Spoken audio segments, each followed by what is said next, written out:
that on top of the Indianapolis orientation like factor into this weekend? Does that give you any like positive momentum, better headspace going in? I don't know. I don't think it makes a difference. I mean, I race all the time, so obviously when you run good in a sprint car, it helps confidence. So sure, I mean, I don't think it hurts by any means, but I don't think it really makes a difference at this point in my career. And rolling off P2, obviously, look good in practice as well. How do you feel about your practice tomorrow? Yeah, Vegas is a good track for our team. I felt really good in practice. Was able to get lucky and avoid a tire failure, so feel good about that. And then to qualify on the front row is great as well. So off to a good start, and just got to piece it all together tomorrow. Did you feel that you guys changed your tire pressures at all after that first run? What's that? Do you know if you guys changed your tire pressures at all after that first run? We didn't get to make a run after that run. Okay.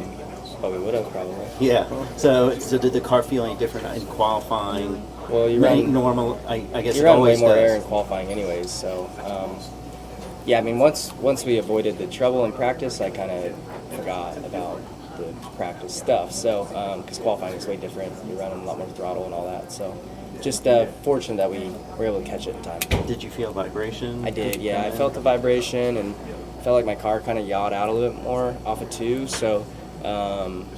Yeah, I just pulled in, and thankfully we did, because it wouldn't have made it through 3 and 4. How confident do you feel in this round? Yeah, I mean, it's good tracks for us. With Vegas and Homestead, I would love to get off to a good start and get some solid points, and if you could get a win, obviously that'd be amazing. But I just want to put in some solid races and try and give ourselves a good opportunity when we get to Martinsville. This is probably the tightest I've seen a round of 8 start with just a 30-point spread. So do you feel that the stages are going to be more important in this round? Yeah, I guess so. I mean, stages are always really important. But yeah, I don't know. I hadn't really paid attention to the past history of where the rounds were set and stuff. But I would obviously like to be further away from the cut line before we started, but just wasn't able to get some of the wins that we wanted earlier in the year. And Denny Hamlin kind of shared earlier that he doesn't really look at the points and where everybody's at. He just kind of views as everybody has kind of an even shot. Do you feel the same way? Yeah, I would agree. I mean, if you go out there and do a good job and run up front in the lengths of the races, you're going to put yourself in a good spot. So, yeah, I don't think you start looking at points really until after. You're a pretty mellow guy, generally speaking. Do you find that your intensity increases at all here in this next to last round? No, I mean, I don't think so. Come on, bro. No, I don't think so. It's kind of been that way the whole way. I mean, what why I'm getting at. It doesn't. I mean, you don't really change much. I mean, we're always pretty aggressive. I feel like in the playoffs, if anything, you're just kind of less aggressive to not make mistakes. So I think it's more the opposite. And do you expect the other drivers that aren't in the playoffs to race you any more differently now than they would have? In the playoffs? Yes, the ones that are no longer. I don't know. I mean, you hope for some more space, but they're also racing for wins as well. So I don't expect it. But there was people that cut me breaks last week for sure. So it goes much appreciated. So yeah, I mean, there's a little more give and take, I feel like, from the non-playoff guys. But like I said, they're also racing for something as well. Are you concerned at all about the tire issue tomorrow, or do you think like, hey, you guys learned what you need to today to know where you need to be tomorrow? Yeah, I mean, I think you're always a little bit concerned of it on intermediate style tracks. The pace should be slower tomorrow. After there's a lot more rubber on the track tonight, and we start later. We were practicing at 9:30. I think we don't even start until later than this, maybe tomorrow. So the track temp comes up, the pace gets slower. Should be a lot easier on the tires. You're a rock star at Homestead. Do that track going into next week, does that make you kind of give you some confidence knowing how well you run there and you're up close to the wall like that? Yeah, but I mean, just really don't want to get too far ahead of ourselves. Like, I'm not really worried about Homestead yet. Just want to have a good Vegas, and then you go there and hopefully have a good Homestead. How does this round shape up for you looking ahead? Yeah, it's good. Good. We've won it. Really, every track in the playoffs we've won it except for Talladega. So the playoffs always shape up good for us and our team. But yeah, I mean, intermediate style tracks kind of suit me the best, I think.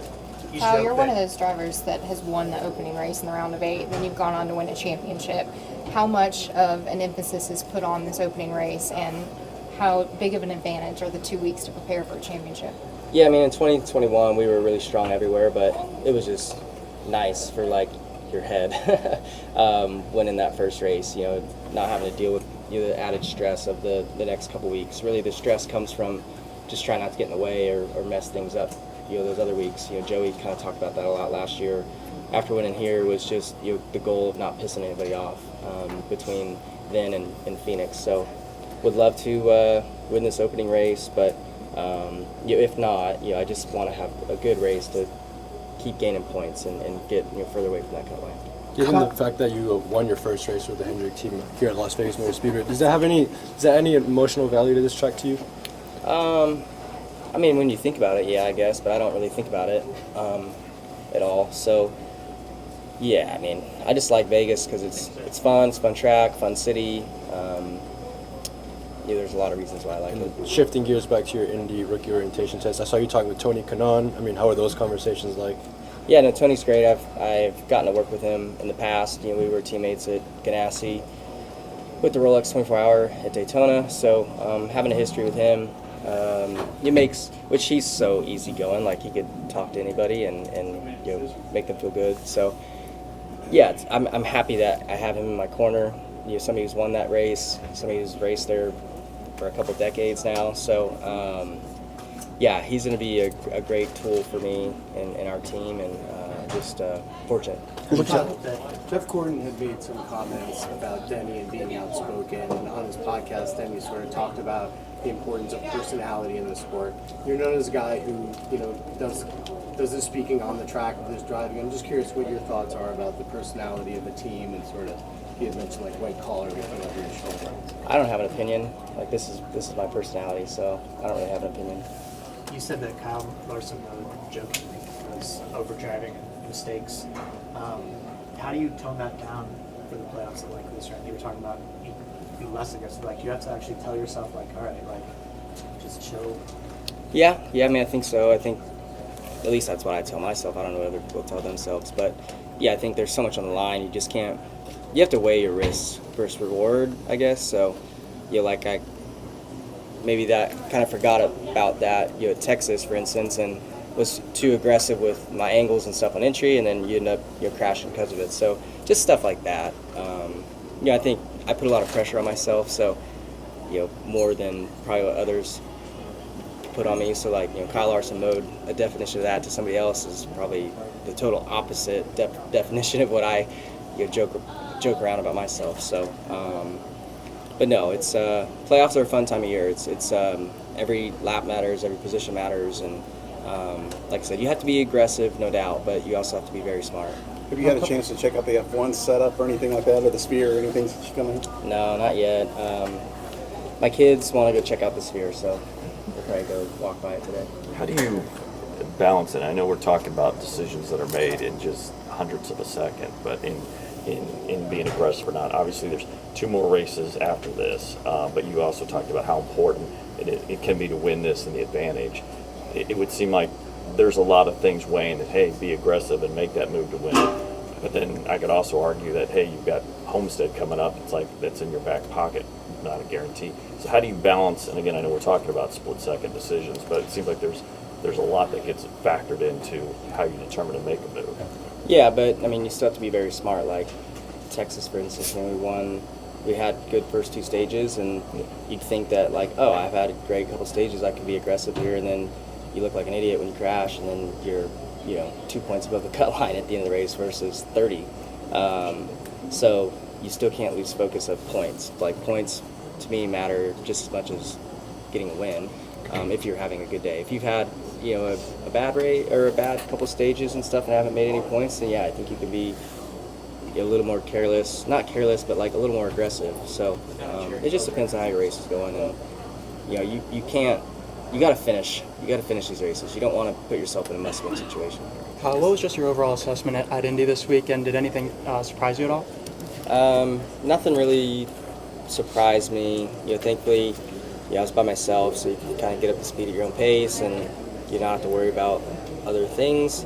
So no, it went really smooth. The cars obviously have a lot of grip by yourself.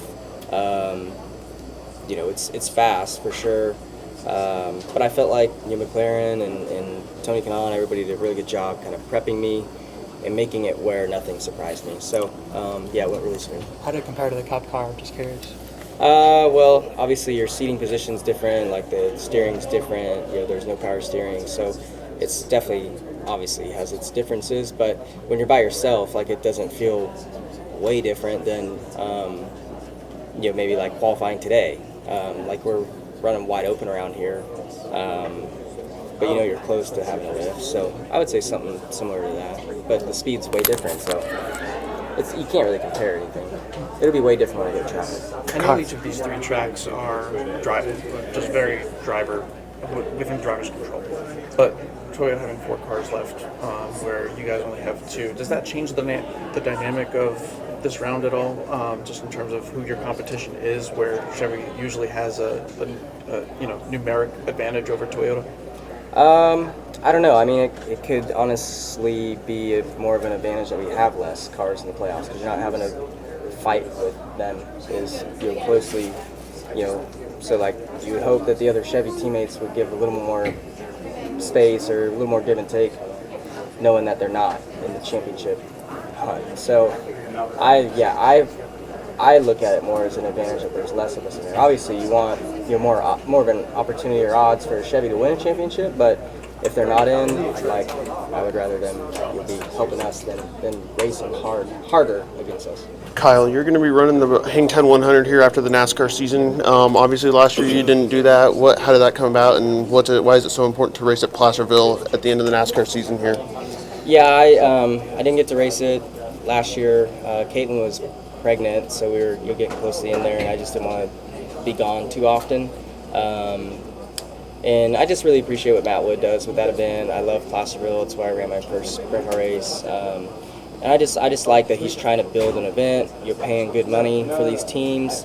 So I know too, me coming is a draw for the crowd and make it less of a loss, if it is a loss, to Matt on the financial side of things. So just trying to help the event, and I haven't raced a midget in about a year, so it's going to be fun to race them. And then how fun was it battling with Rico this whole season in the high limit season? And obviously you 2 Northern California guys battling for that high limit title. How fun was that this whole year?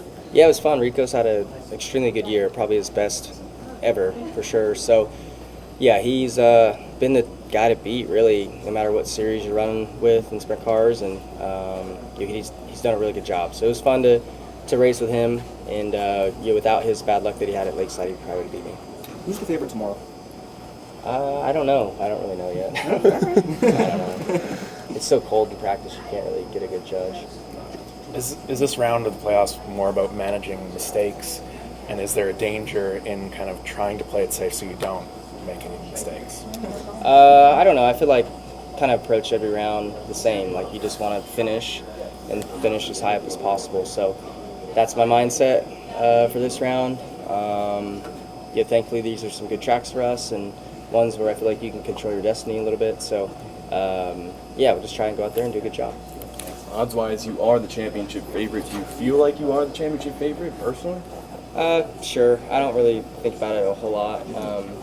It changes week to week. So in my opinion, I think William is the championship favorite just based off of the average finish, race wins, laps led. Like he's the best team on paper. So I look at him as being the favorite, but we're right there as well. How's the track running exactly in practice? Has it been tight? What's the track been like so far? It was just fast. It was cold and fast this morning. Thank you. Kyle, may I ask you a few rapid fire questions? Sure. What would be more fun for you, dominating an entire race to win